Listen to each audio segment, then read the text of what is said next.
దేవుని ఉన్నతమైన నామానికి మహిమ. ఈ యొక్క దినాన్న వాక్య ధ్యానం కొరకు యెహెజ్కేలు గ్రంథం 14వ అధ్యాయం.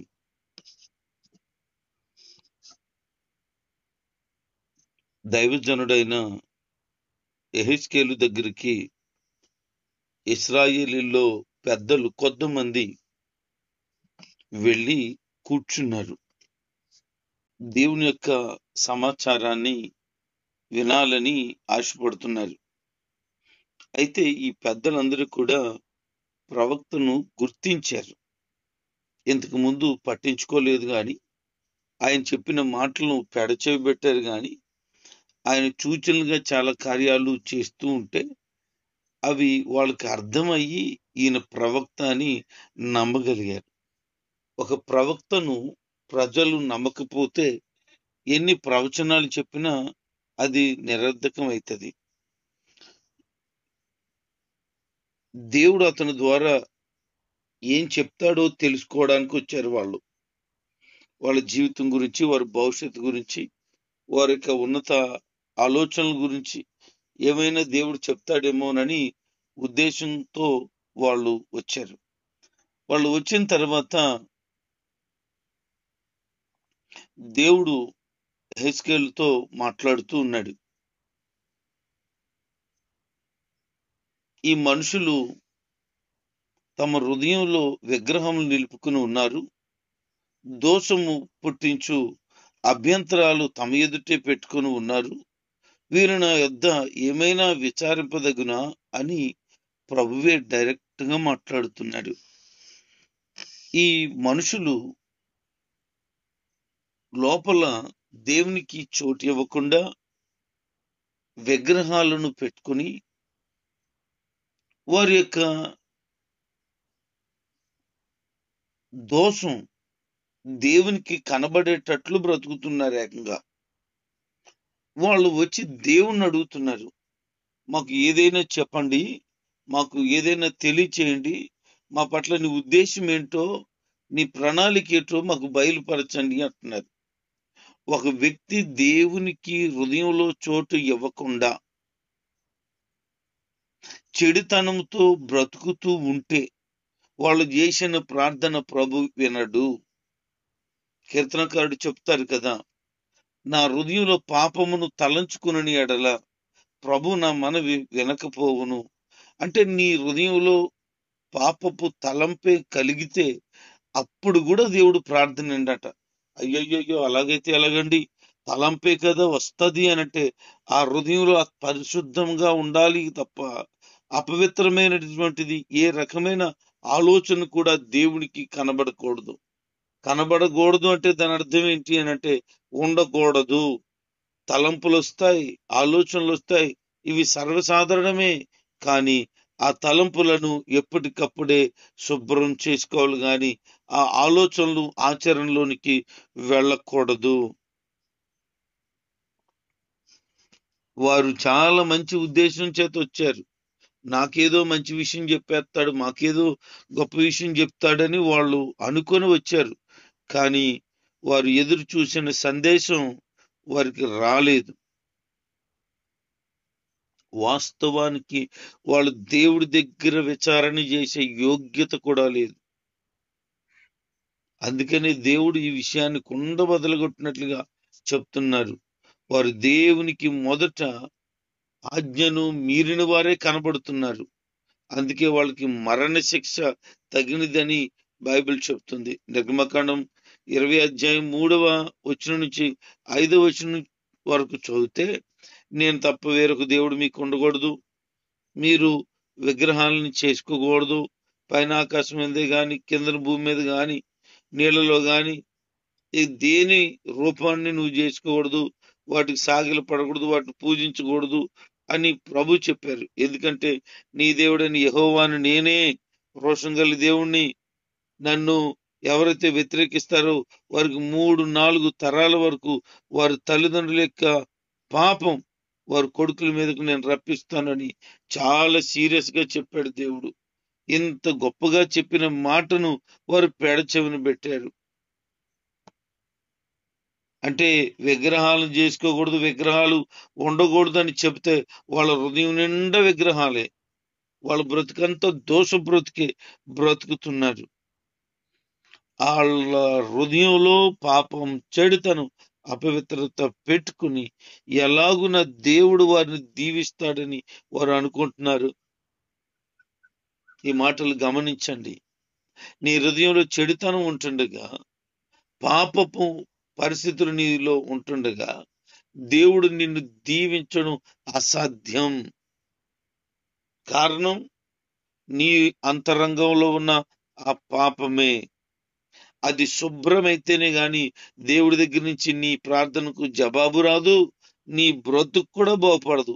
నీలో పాపం ఉన్నంత కాలం నువ్వు అలాగే అణగారిపోయిన బ్రతుకుగానే బ్రతుకుతావు. వారు చేసిన 2 పాపాలు కనపడుతున్నాయి ఇక్కడ. హృదయంలో విగ్రహాలు పెట్టుకున్నారు. 3 సార్లు ఉందన్నమాట. 4 7వ వచనంలో కనపడుతుంటది. హృదయంలో విగ్రహాలు నిలుపుకున్నారు వాళ్ళు అని.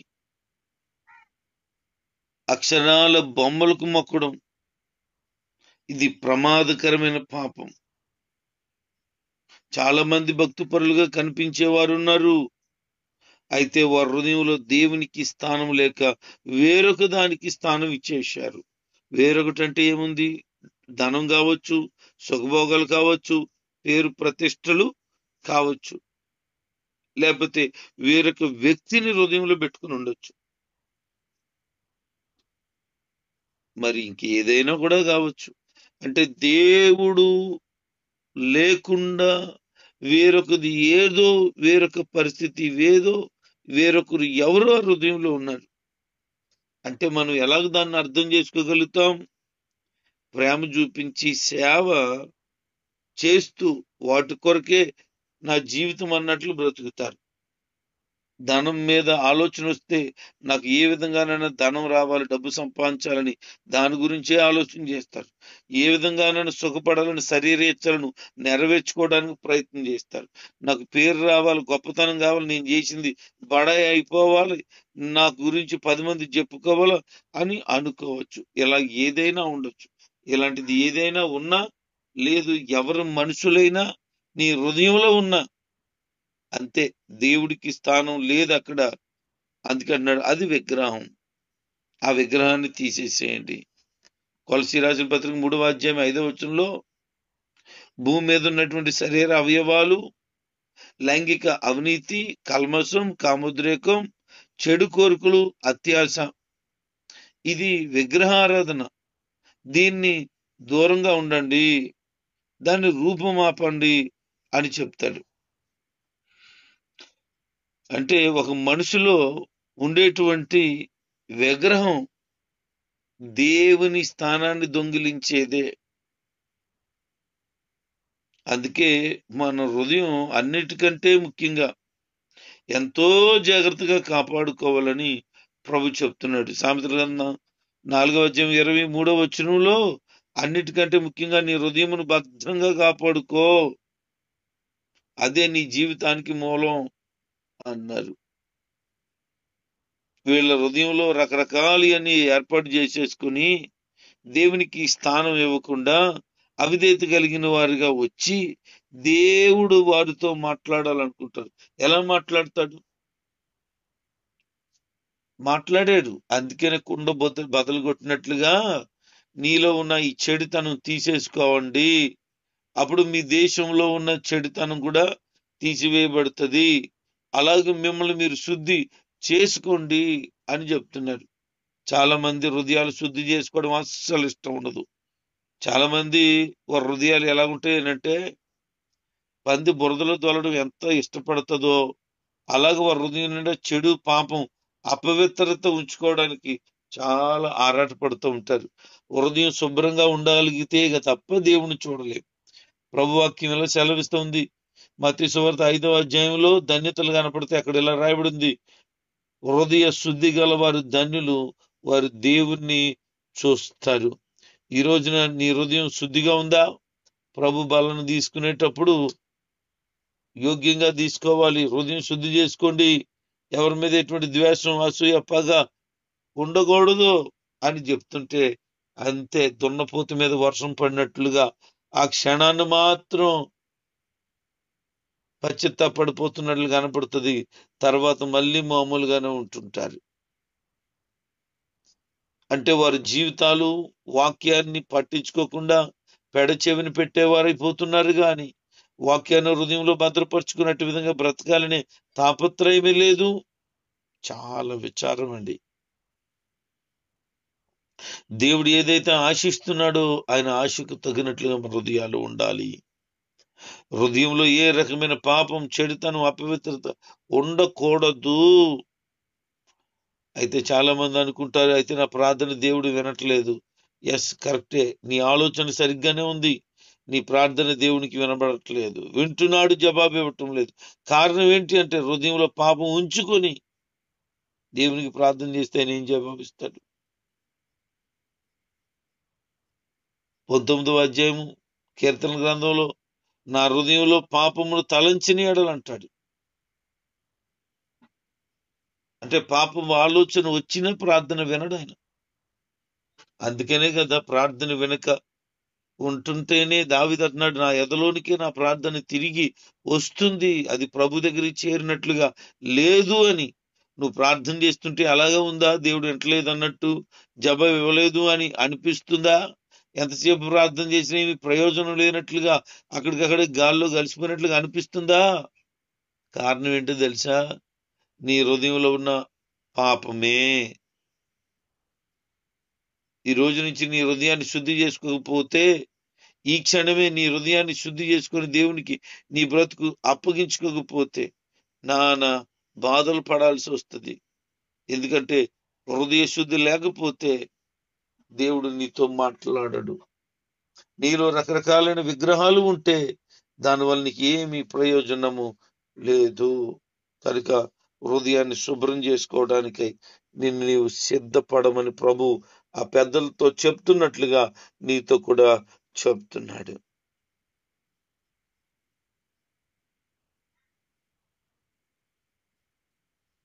ఈరోజు నీ హృదయాన్ని ప్రభుకి అప్పగించాలి.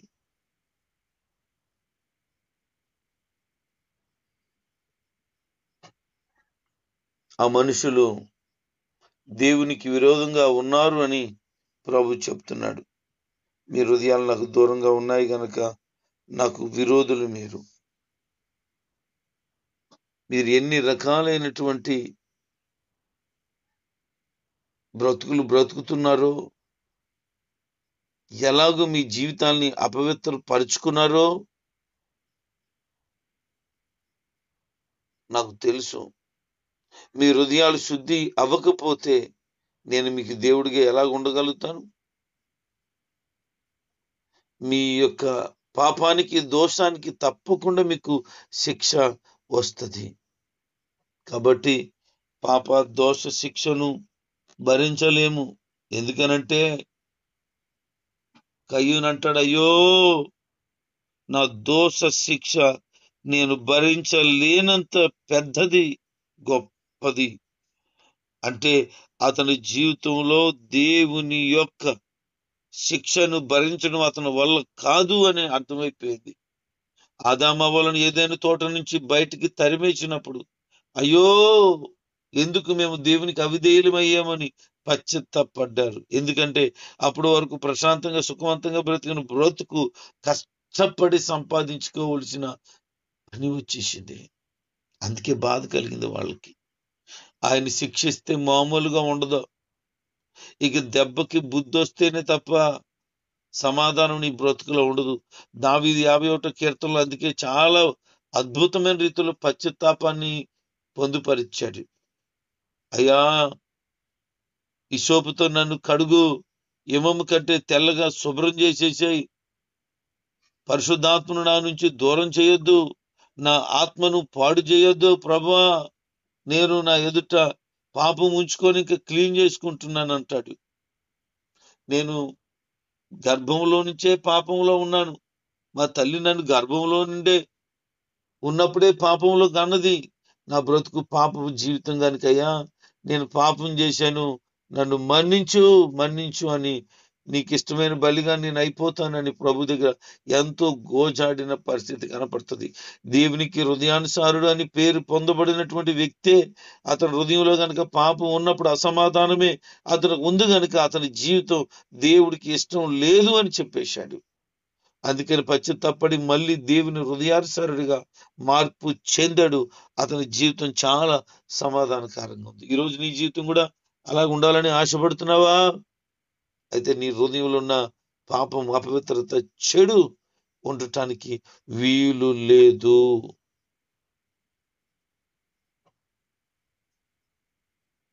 ప్రభు ఇలా సెలవిస్తున్నాడు మరలా, ఏ దేశం నాకు విశ్వాసఘాతంగా కనిపించిందో, నా దృష్టికి పాపం చేసేవారుగా ఉన్నారో, నేను వారికి విరోధిగా ఉంటాను. వారికి ఆహారం లేకుండా కరువు వారి మధ్యకు పంపిస్తాను. వాళ్ళు పశువులను కూడా నిర్మూలన చేసేస్తాను అని ప్రభు సెలవిస్తున్నాడు. ఎందుకు? దేవునికి చెడుగా కనిపించింది. అలాంటి సమయంలో దానియేలు, నోవాహు, యోబు గనక ఆ దేశంలో ఉంటే అని అంటారు. ఎంత అద్భుతమైన ప్రస్తావన ప్రభు ఇక్కడ తెస్తున్నాడు. నోవాహు నీతిమంతుడు, దానియేలు దేవునికి ప్రియమైన వాడు, యోబు యథార్థ హృదయంతో బ్రతికి చెడుతనాన్ని విసర్జించిన వాడు. మహాభక్తులు ముగ్గురు నీతిమంతులు. ఈ నీతిమంతులు ఒకవేళ విశ్వాసఘాతకమైనటువంటి దేశంలో గనుక ఉంటే, అబ్రహాముతో దేవుడు మాట్లాడుతాడు, అబ్రహాం 50 మంది నీతిమంతులుంటే సొదొమ గొమొరాన్ని విడిచిపెడతాను. అలా కాదు ప్రభా, ఓ 40 మంది ఉంటే ఏం చేస్తావు? సరే 40 మంది ఉన్నా వదిలేస్తాను. పొరపాటున 30 మంది ఉంటే ఏం చేస్తావు ప్రభా? శిక్షిస్తావేంటి? అబ్రహాం 30 మంది ఉన్నా నేను శిక్షించనులే ప్రభా, నాకేం తెలుసు లెక్కలు. ఒకవేళ 20 మందే కనుక ఉన్నారనుకో, ఆ 20 మంది నీతిమంతులను బట్టి శిక్షిస్తావా? లేదు అబ్రహాం, 20 మంది నీతిమంతులు ఉంటే సొదొమ గొమొర్రా పట్టణాన్ని వదిలేస్తా. ప్రభు నేను ఒకసారి తెగిస్తున్నా, నువ్వేమనుకోకు. సరే చెప్పు ఏం చెప్తావు అంటే, ప్రభు ఒకవేళ 10 మందే ఉన్నారనుకో, మరి ఏం చెప్తావు? 10 మంది నీతిమంతులను బట్టి సొదొమ గొమొర్రా పట్టణాలను నాశనం చేస్తావా? అబ్రహాం, 10 మంది నీతిమంతులు ఉన్నా నేను నాశనం చేయను నాయన అన్నాడు. ప్రభా మరొక్క మాట అంటాను, ఏమనుకోవద్దు. సరే అని ఏమంటావు? ఒకవేళ 5 ఉన్నారు అనుకో. అబ్రహాం, నువ్వు మాట్లాడుతున్న మాట ఏంటి? 50 మంది దగ్గర నుంచి మొదలు పెట్టేశావు, 5 దగ్గర వరకు మాట్లాడుతున్నావు. 5 నీతిమంతులుంటే సరే అని అనలేకపోయాడు దేవుడు. ఎందుకంటే 5 నీతిమంతులు ఉంటే పట్టణాన్ని కాపాడాలి. దేవుడు అనుకున్నాడు, సరే 5 నీతిమంతులున్నా నేను సొదొమ గొమొర్రా పట్టణాలను విడిచిపెడతాను అంటే, అబ్రహాము మాటలాగా ఉండిపోయింది కానీ 5 కూడా నీతిమంతులు లేరు. అబ్రహాం ఉద్దేశం ఏంటి? లోతున్నాడు, తన భార్య ఉంది, 2 కుమార్తెలు ఉన్నారు అంటే ఆ 4 నీతిమంతులు. అబ్రహాము తెలిసి వారి గురించి. అయితే ఆ సొదొమ గొమొర్రా పట్టణంలో ఒక్కడైనా నీతిమంతుడుంటాడేమో, ఈ వలస వెళ్ళినటువంటి లోతు కుటుంబము కాకుండా అక్కడ ఒక్కడైనా నీతిమంతుడు ఉంటాడేమో అని తెగ ఆరాటపడి ప్రార్థన చేశాడు. కానీ ఒక్కడు కూడా నీతిమంతుడు లేడు. చాలా విచారకరం. అందుకనే లోతు కుటుంబాన్ని ఆ సొదొమ గొమొర్రా పట్టణం నుంచి బయటకు తీసుకొచ్చేసాడు.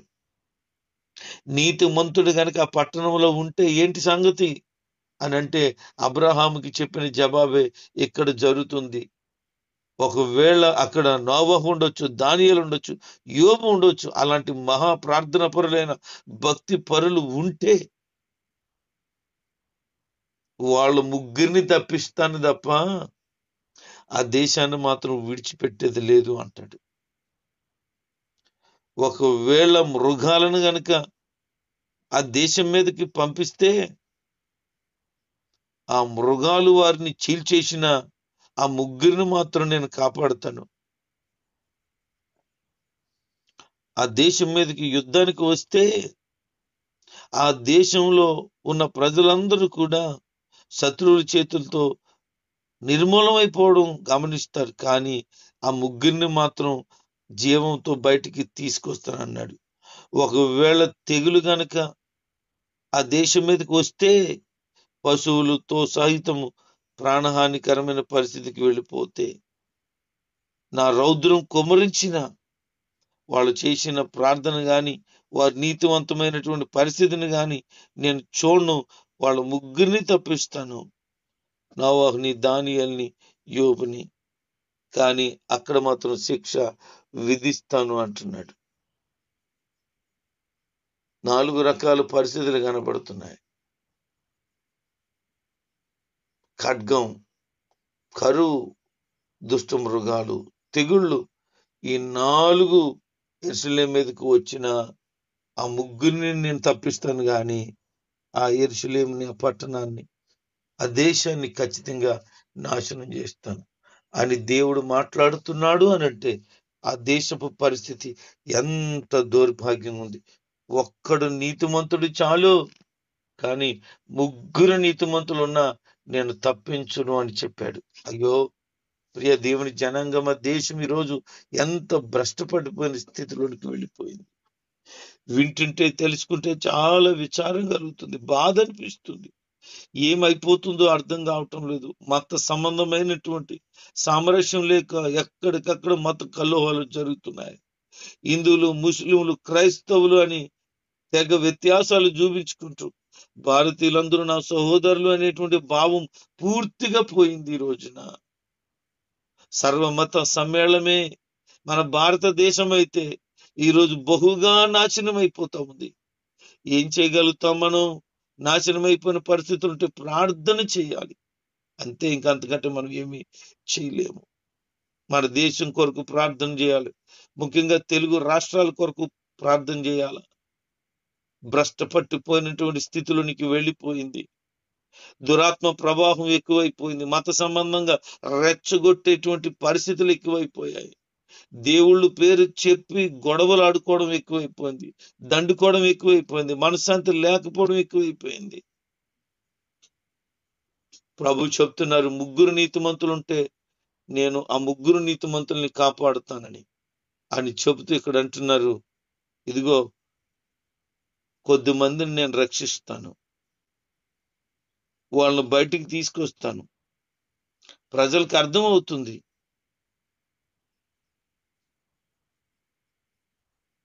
దేవుని క్రియలు, దేవుని గొప్పతనం.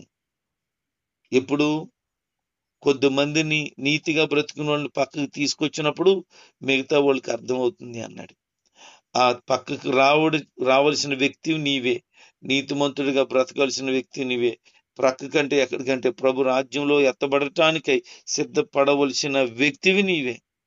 ప్రభు రాకడలో ఎత్తబడే ధన్యత నీకే దక్కాల. అట్టి మనసుతో బ్రతుకు. చెడుతనం, పాపము, అపవిత్రం ఉండనీకు, శుద్ధి చేసుకో, నీతిగా బ్రతుకు. ప్రభు రాకడికై సిద్ధపడు. దైవ ప్రసన్నత నీకెప్పుడు ఉండును గాక. ఆమేన్.